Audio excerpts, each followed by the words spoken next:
J'espère que mon message de soutien, de solidarité, de fierté aussi à l'idée que Genève accueillera dans un peu moins d'une année, dans une année, la marche pour la justice et la paix peut être exprimé quand même fortement.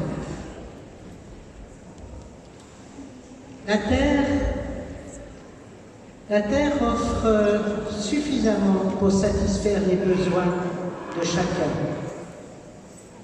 mais elle n'a pas suffisamment de biens à offrir pour l'avidité de quelques-uns. Cette phrase de Gandhi, cet homme extraordinaire qui est né il y a tout juste 150 ans, résonne aujourd'hui encore plus fort qu'à l'époque.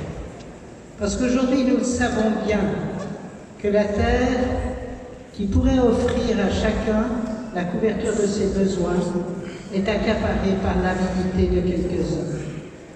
Et je dirais d'ailleurs par l'avidité de continents entiers, et en particulier du continent auquel nous appartenons.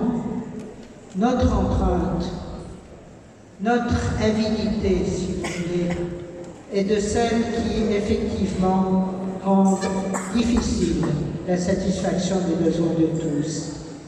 Et c'est aussi à cette réflexion que nous invite la marche pour la justice et la paix, parce que nous devons prendre conscience de notre rôle dans la réalisation de la justice et de la paix dans le monde pour chacun.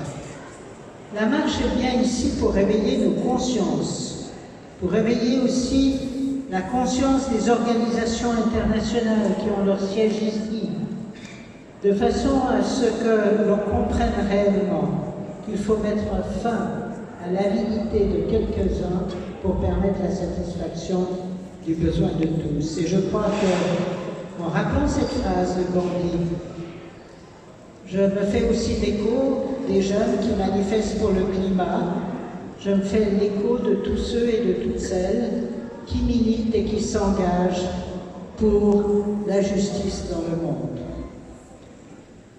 Mais j'aimerais aussi dire que cette marche signifie encore beaucoup plus de choses. Elle signifie en particulier la tolérance, l'acceptation de toutes les religions, de toutes les communautés sur notre terre commune. Et ce message, qui est aussi celui de Gandhi, est un message qui est aujourd'hui mis en cause par de nombreuses politiques, et je dirais y compris dans la patrie de Gandhi. On ne peut pas bâtir des États sur l'exclusion de certaines minorités. On ne peut pas bâtir des États sur le non-respect d'autres religions. On ne peut pas bâtir des États sur le mépris envers des couches sociales défavorisées ou des ethnies particulières. Et ce message-là est aussi le message tellement fort que Gandhi nous a donné. Ce message tellement fort, je dirais, pour lequel il est mort. Parce que ce message n'était pas accepté, il a été assassiné. Et c'est bien sûr le message aussi de la marche pour la justice et la paix pour tout le monde.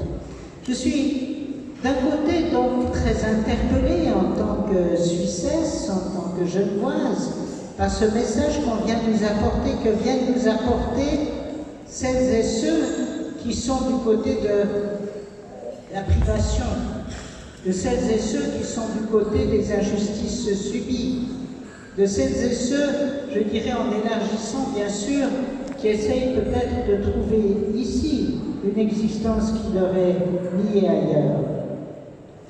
Je suis donc à la fois interpellée par cette marche, interpellée aussi par la figure lumineuse de celui qui a pris la décision de cette marche, après avoir animé les marches en Inde pour les paysans sans terre, et qui vient aujourd'hui, dans un long périple d'une année, nous apporter ce message de justice, de paix et donc aussi d'espoir. Parce qu'il faut être un peu fou d'espoir pour entreprendre une telle marche et pour venir nous l'apporter ici.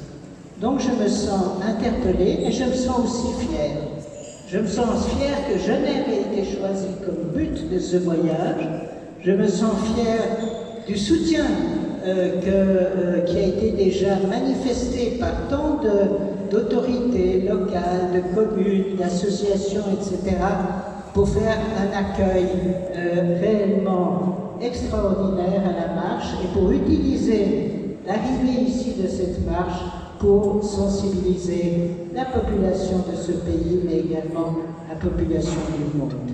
Et je me réjouis, et je vous invite tous à vous réjouir aussi d'accueillir ici la marche pour la justice et la paix, et de vous réjouir aussi de faire quelques pas, de faire la dernière étape peut-être, qui va amener les marcheurs ici à Genève.